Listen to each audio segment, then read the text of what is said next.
plus 25,000 para sa maintaining balance. At hindi pa yon, kasi may fire insurance.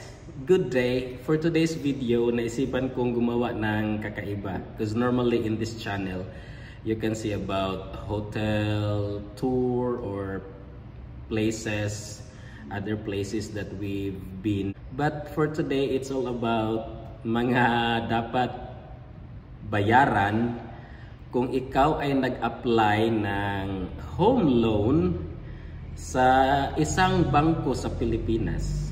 Because normally if you want to get a property in the Philippines, you can do it by paying it in a cash, full cash, or loan, which in my case, I choose number 2. And this loan, you can also choose Pag-ibig or Bangko. So in my case, it's a bank.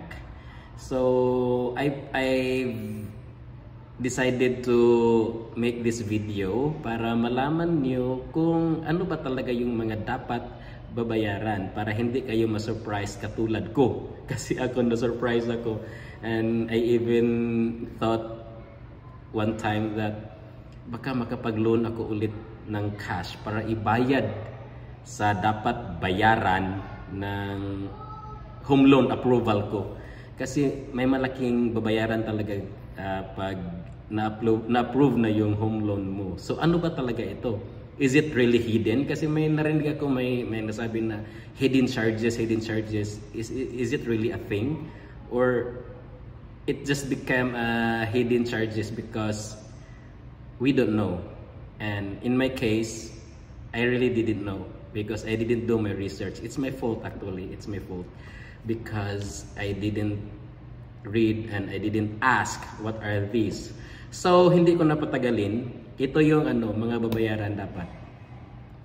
Pag na-approve na yung home loan mo, magbayad ka ng processing fee, which is in my case is 3,500 pesos. At saka may handling fee, which is 6,500 pesos. If you search it in Google, as what I did, nakikita ko sa BPI, binigyan nila processing fee, handling fee na yung nilagay na doon at nakatotal na ng 10,000 pesos. But in my case, they've written it separately. So processing fee is 3,500 and then handling fee is 6,500.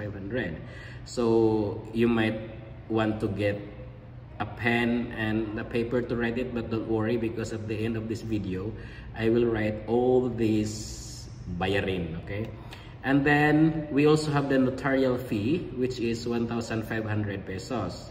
Maybe it depends on the home loan that you get, the price of the house, but I'm not sure. But in my case, I've got 1,500 pesos.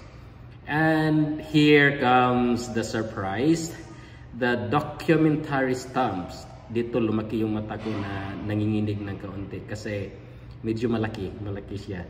And I will just give you an estimated amount for a home loan. Example, your house, or you applied for a loan and the amount is 4 million pesos. Just example, 4 million pesos.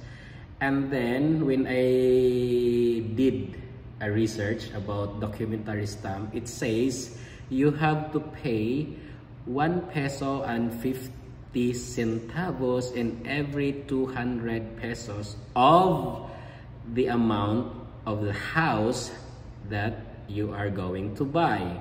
So example, yung bahay mo is 4 million pesos, you have to divide it by 200.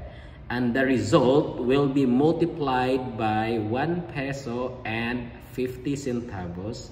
Then you have to pay 30,000 pesos for your documentary stamps. So, yan, malaki yan. Kasi may 30,000 pesos ka na. Magbabayad ka pa ng 10,000 pesos para sa processing fee and handling fee. Tapos, 1,500 pesos para sa notarial fee. At hindi pa yon, mayroon pang isang malaki. Yung sumunod is stamps on notarial. Okay, so this one is not that much, just only 150 pesos.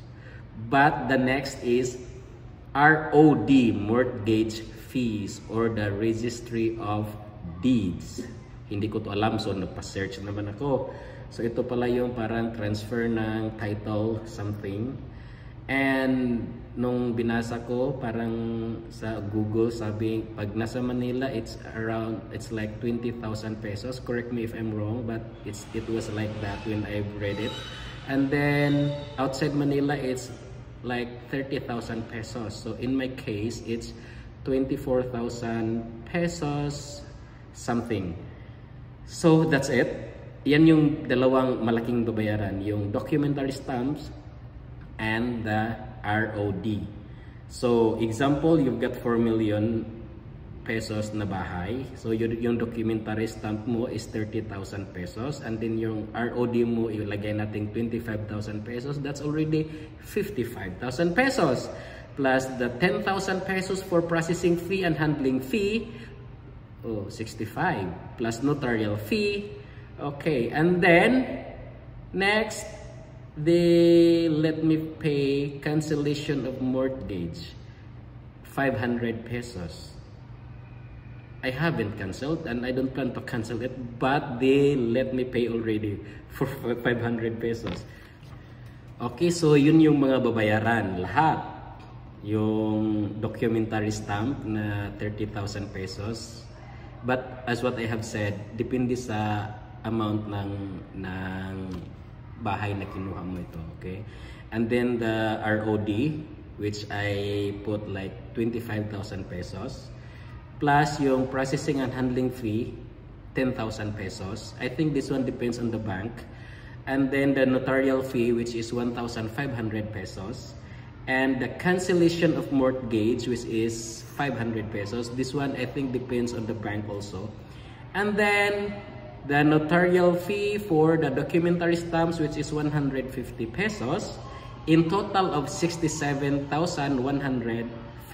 pesos. So ito yung babayaran ko para ako ay maka-move in sa bahay na kinuha ko. Para i-release sa bangko na okay na yung loan ko. Kasi pag hindi ko to bayaran, walang mangyayari. So imagine 67, and not only that, kasi nung sinabi nila na approve na, I have to pay, and they told me to get the bank account para doon din ako maghuhulog buwan-buwan para sa monthly payment, at automatic silang mag-auto debit doon, kukuha sa monthly payment ko. Nung pumunta yung SPA, by the way, I'm outside of the country, so I don't have any bank account in the Philippines, so I asked my SPA to get the bank account on my behalf. Nung pumunta yung SPA ko doon sa bangko, sinabihan siya na you need to have a 25,000 pesos as a maintaining balance. So I was like, oh no. Example, 67,150 pesos plus 25,000 para sa maintaining balance. Magkano na yun? Around 92,000, right? 92,150. At hindi pa yon, kasi may fire insurance. Bago nila i-release yung bahay, yung i-approve talaga, I have to pay for the fire insurance. And this one, I think, depends on the amount of the house. And in my case, it's 7,800. So let's say 10,000. Ilagay, okay, 10,000 kasi malaki yung bahay mo, kasi yung fire insurance depende sa amount ng bahay at sa laki ng bahay. So example, you've got 10,000. So 92,150 plus 10,000. So that's 102,150. So kung yung bahay mo is 4 million, yun yung loan amount. So you have to expect to pay more or less 100,000 pesos pagka-approve mo. So in my case, I was like, should I get another loan para ipangbayad sa loan approval home loan approval ng bahay na to sa bangko. So that's it, guys. In what I can advise is, para hindi kayo ma-surprise, do your research before you apply, and then that's it. So if you like this video, please click the like button or comment below about your experience. And if you experience about this, you can share your experience below, or if you want to ask something because you have a plan, yes, you can comment down below. I do my best to reply. Okay, see ya, have a good day.